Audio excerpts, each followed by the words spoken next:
halkan waxaan hadda aasaynaa waa meydkan dhakhtarkii meesha la santarka Yamaruglaan ku aasaynaa wakaas halkaas meydkiisa waad aragtaan waa idin muuqdaa waxaa ka dhacay dil aad u fool xun oo aan deegaanka iyo dalka midna ku fiicnayn ee ka dhacay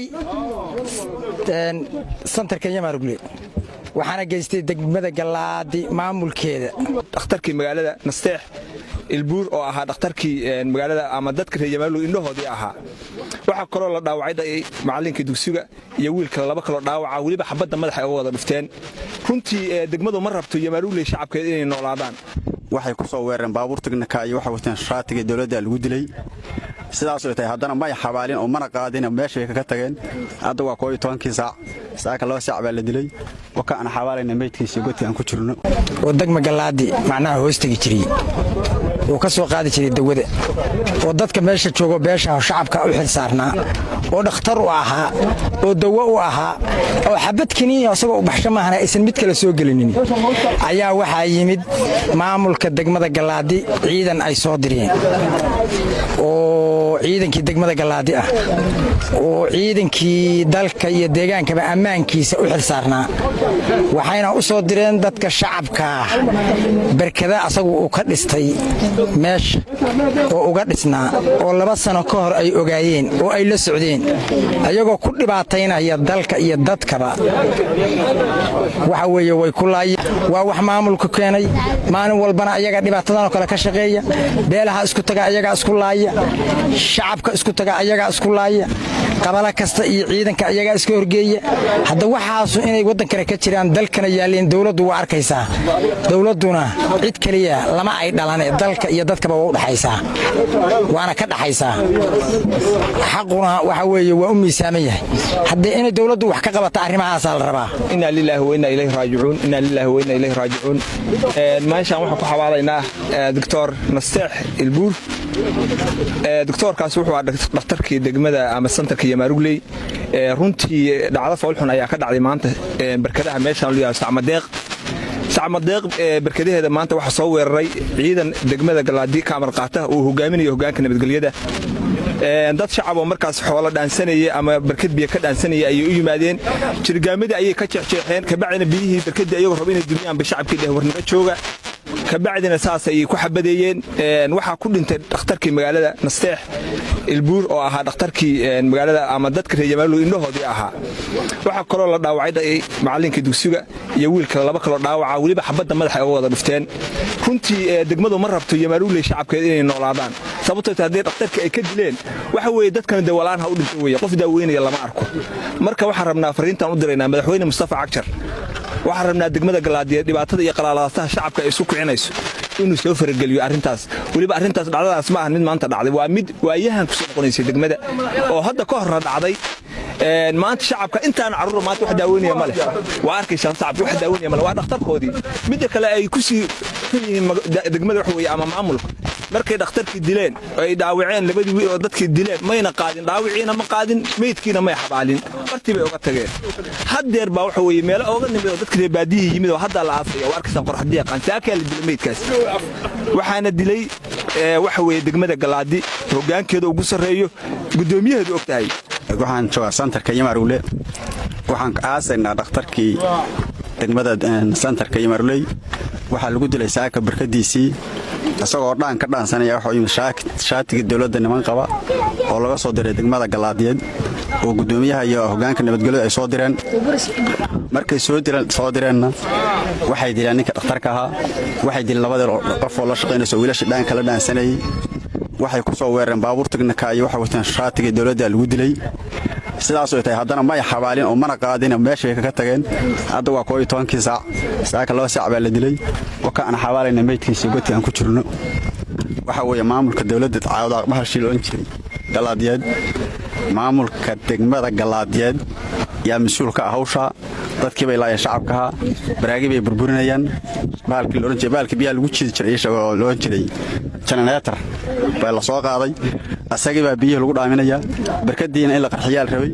ninkii dhakhtarka ahaa waa dhintay dadkii la shaqeynayay oo ahaa deegaankana waa dhaawac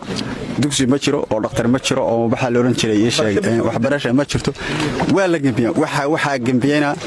waa maamulka degmada Galaadiyad dadka jooga hogaanka nabadgelyada iyo gudoomiyaha degmada weyn hawsha waxaan ka cabanaynaa oo aan codsi dheer iyo mid dhowba u gudbinayna madaxweyne Cagjar ra'iisul wasaaraha Itoobiya ma kala oran jiray Abi Ahmed waxa la shaqeeya hadda dadka iyo degmada Galaadiyad ka abuurayaan burbur oo dawladda Itoobiya afka ciido loo diran halkan waxaan hadda aasaynaa waa meydkan dhakhtarkii meesha la santarka Yamarul ku aasaynaa wakaas halkaas meydkiisa waad aragtaan waa idin muuqdaa waxaa ka dhacay dil aad u fool xun oo aan deegaanka iyo dalka midna ku fiicnayn ee ka dhacay santarka Yamarul waxaana geystay degmada Galaadi maamulkeeda dhakhtarkii magaalada Nasteex Ilbuur oo ahaa dhakhtarkii magaalada ama dadka reer Yamarul indhahoodii ahaa waxa kale oo la dhaawacay macallinkii dugsiga iyo wiilka laba kale dhaawaca waliba xabadda madaxa ay wada dhufteen runtii degmadu ma rabto Yamarul shacabkeeda inay noolaadaan waxay ku soo weerareen baabuur tignika iyo waxa wataan shaatiga dawladda lagu dilay sidaas oo tahay haddana ma xabaalin oo mana qaadin meesha ka tageen hadda waa 12 saac loo saac baa la dilay waka aan xabaalina meydkiisa godka aan ku jirno oo degma Galaadi macnaha hoostigi jiray oo ka soo qaadi jiray dawada oo dadka meesha joogo beesha shacabka u xil saarnaa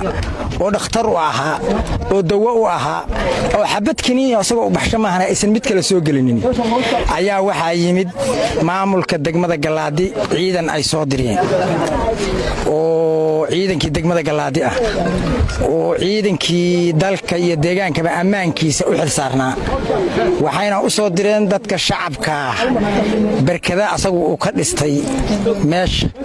oo uga dhisnaa oo 2 sano ka hor ay ogaayeen oo ay la socdeen ayagoo ku dhibaataynaya dalka iyo dadkaba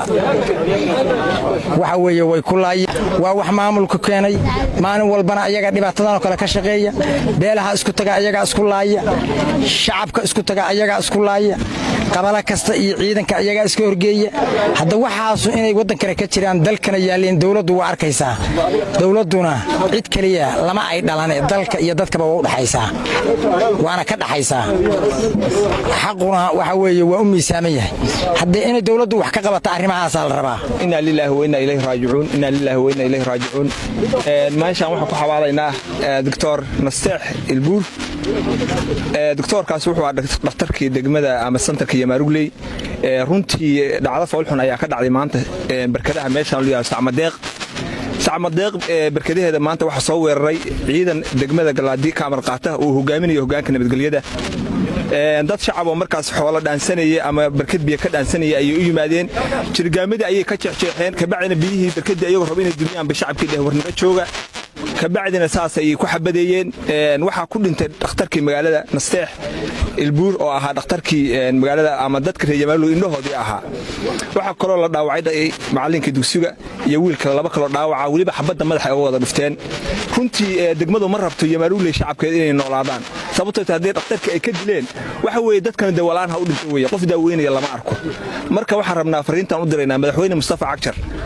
waxa rabnaa degmada Galaadi dhibaatada iyo qalalaadaha shacabka ay isku kicinayso inuu soo farageliyo arintaas waliba arintaas dhacdadaas ma ahan mid maanta dhacday waa mid waayahan ku soo noqonaysay degmada oo hadda ka hor dhacday maanta shacabka intaan caruur maanta wax daaweynaya ma leh waa arkaysan shacabka wax daaweynaya ma leh waa dhakhtarkoodii mid kale ay ku sii degmada wax weeye ama maamulka markay dhakhtarkii dileen ay dhaawaceen labadii wiil oo dadkii dileen mayna qaadin dhaawiciina ma qaadin meydkiina ma xabaalin bartii bay uga tageen haddeer baa waxa weeye meel ooga nimid oo dadkii baadiyay yimid oo hadda la aasay oo arkaysan qorxadii qansaaka la dilay meydkaas waxaana dilay waxa weeye degmada Galaadi hogaankeeda ugu sareeyo gudoomiyaheedu ogtahay waxaan joogaa santarka Yamarul waxaan aasaynaa dhakhtarkii degmada santarka Yamarul waxa lagu dilay saaka barkadiisii asagoo dhaan ka dhaansanaya waxa uu shaatiga dawladda niman qaba oo laga soo diray degmada Galaadiyad oo gudoomiyaha iyo hogaanka nabadgelyada ay soo direen markay soo direenna waxay dileen ninka dhakhtarka ahaa waxay dileen labada qof oo la shaqeynayso wiilasha dhaan kala dhaansanayay waxay ku soo weerareen baabuur tignika iyo waxa wataan shaatiga dawladda lagu dilay sidaas oo tahay haddana ma xabaalin oo mana qaadin meesha ka tageen hadda waa 12 saac loo saac baa la dilay waka aan xabaalayna meydkiisa godka aan ku jirno waxa weeye maamulka dawladda tacaawud aqbaha shiiloon jiray galaadiyad maamulka degmada galaadiyad yaa mas'uul ka ah hawsha dadkii bay laayeen shacabka baraagi bay burburinayaan baalkii loo jeeday baalkii biyaha lagu jidi jiray isagoo loo jiray generator baa la soo qaaday asagii baa biyaha lagu dhaaminaya barkadiina in la qarxiyaal rabay ninkii dhakhtarka ahaa waa dhintay dadkii la shaqeynayay oo ahaa deegaankana waa dhaawac dugsi ma jiro oo dhakhtar ma jiro oo waxa la oran jiray waxbarasho ma jirto waa la gambiyaa waxa gambiyana waa maamulka degmada galaadiyad dadka jooga hogaanka nabadgelyada iyo gudoomiyaha degmada weyn hawsha waxaan ka cabanaynaa oo aan codsi dheer iyo mid dhowba u gudbeenna madaxweyne Cagjar ra'iisul wasaaraha Itoobiya ma ninka la oran jiray Abi Ahmed waxa la shaqeeya hadda dadkii degmada galaadiyad ka abuurayaan burbur oo dawladda Itoobiya afka ciido loo diran waa hawl laakiin hadii kala hawshaas dawladdu waxa ka qabato. Assalaamu alaykum warahmatullahi wabarakatuh.